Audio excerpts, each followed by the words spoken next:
Ako po si Manolito Queras, isang PWD po. Nakatira po ako sa Calayan Avenue, Barangay Tejeros, Makati City.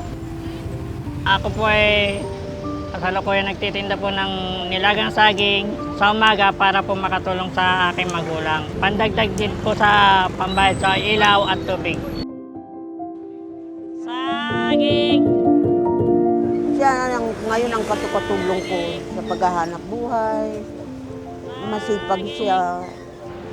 Gumigising po ako mga 3:30 ng madaling araw para po makapaglaga ng saging. Habang nagtitinda yan, nangangalakal.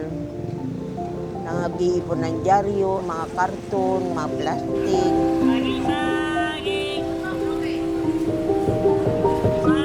Okay pa naman siya nung maliit pa siya. Nung 4 years old kasi, bata na kalaro niya, nadampot niya yung martilyo, pinukpok sa ulo. After 1 week, nakita ko na siya na, talagang kumatos na siya, hindi na siya nagsasalita. Sabi ko, mabuhay lang ang anak ko. Aalagaan ko siya kahit anong mangyari.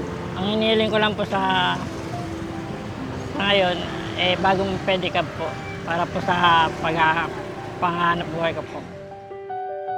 Kuya Manuel kasi ay halos everyday kong nakikita kapag ako ay sasakay ng jeep pagpasok ng trabaho. Walang sawa siyang nag-o-offer ng kanyang panindang nilagang saging sa mga customer para makatulong sa kanyang nanay at syempre sa kabuhayan nila everyday.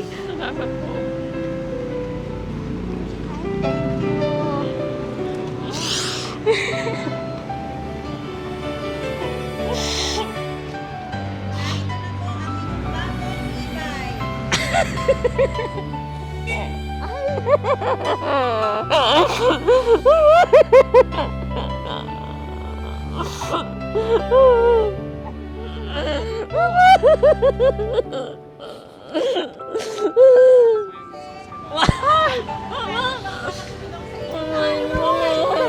Salamat.